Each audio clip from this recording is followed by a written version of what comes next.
ជំរាបសួរបងប្អូនថ្ងៃនេះខ្ញុំមកបង្ហាញពីរបៀបធ្វើការ៉េមផ្លែបឺជាដំបូងបងប្អូនខ្ញុំមានទឹកដោះគោស្រស់ចំនួន200 ml អំបិលចុងស្លាបព្រាកាហ្វេទឹកដោះគោខាប់200 ml ហើយគ្រីមស្រស់សម្រាប់ធ្វើនំមកកំប៉ុងនិងផ្លែបឺចំនួន6ផ្លែហើយផ្លែបឺនេះស្រស់ខ្ញុំយកមកច្នៃធ្វើការ៉េមបងប្អូនជាដំបូងបងប្អូនយកផ្លែបឺនឹងយកមកពុះវាចិត្តសបកវាស្អាតយកគ្រាប់ចេញហើយចិត្តចំណិតឬជ្រុងតូច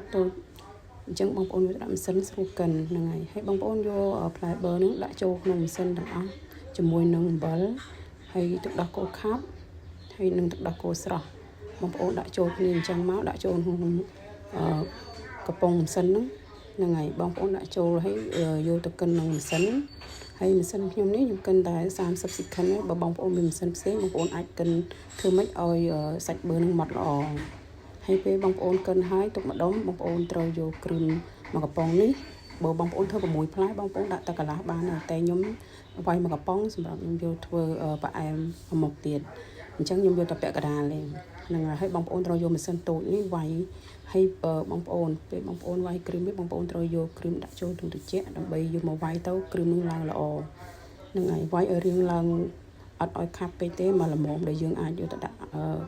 បើហើយពេលបងប្អូនយកហើយបងប្អូនត្រូវលាយដូចខ្ញុំចេះខ្ញុំយកតែពាក់កណ្ដាលតែគ្រីមនេះបងប្អូនខ្ញុំយកតែពាក់កណ្ដាលលាយជាមួយនឹងសាច់បឺដែលខ្ញុំកិនហើយហ្នឹងដាក់ចូលគ្នាអញ្ចឹងមកហើយបងប្អូនកូរឲ្យសព្វ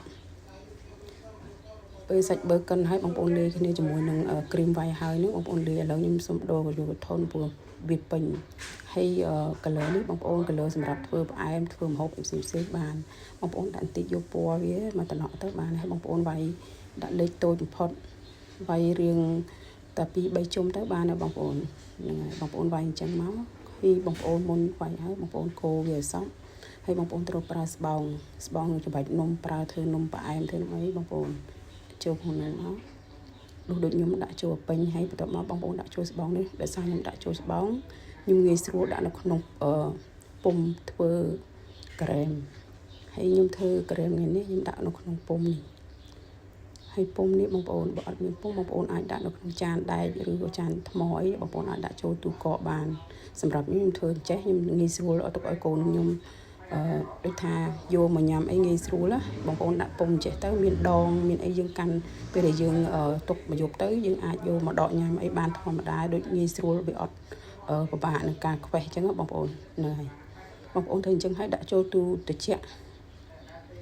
ចូលទូកកបងប្អូនដាក់ចូលទូកកតែមកយប់ទៅស្អែកទៅយកមកញ៉ាំធម្មតាហើយបងប្អូនយកចេញស្អែកឡើងយកចេញមក